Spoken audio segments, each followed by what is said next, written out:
Recipe তিলেশ্বরী chicken. 3টে বড় পেঁয়াজ একটু ফ্রাই করে ব্লেন্ডারে নিয়ে নিয়েছি, আর নিলাম একটা টমেটো কেটে, আর 2 টেবিল স্পুন তিল আছে, সাদা তিল। এটাকে ব্লেন্ড করে নেব। আমি 1 কিলো পরিমাণ চিকেন নিয়েছি, চিকেনটাকে ম্যারিনেট করে নেব। দিলাম আদা, রসুন,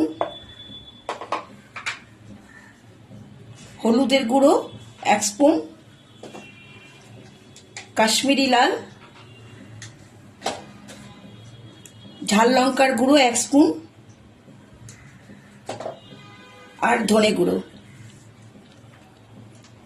আর দিয়ে দিলাম ওই ব্লেন্ড করা মশলাটা।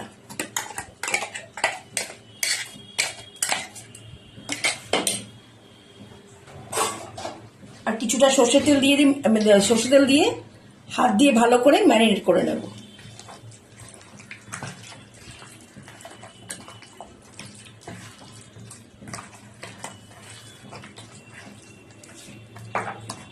নুন দিয়ে দিচ্ছি কিছুটা।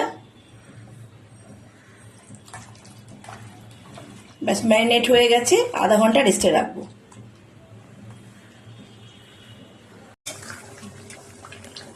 এবার ম্যারিনেট করা চিকেনটা একটা কড়ার মধ্যে দিয়ে আমি 20 মিনিট কুক করে নেবো, এইভাবে কষিয়ে।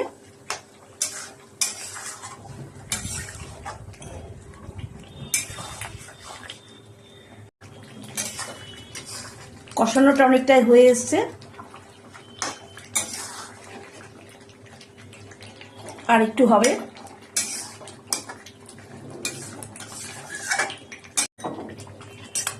এবার দিয়ে দেবো ফ্যাটানো টক দই। আমি অল্প একটু চিনি আর একটু নুন দিয়ে দইটাকে একটু ব্লেন্ড করে নিয়েছি, এটা দিয়ে দিলাম। পুরো ক্রিমি ভাব এসে গেল। এটা দিয়ে নাড়াচাড়া করবো একটু, আর একটুখানি 5 মিনিট হবে, একটু ঢেকে রাখি। 20 মিনিট কুক করে নিয়েছি।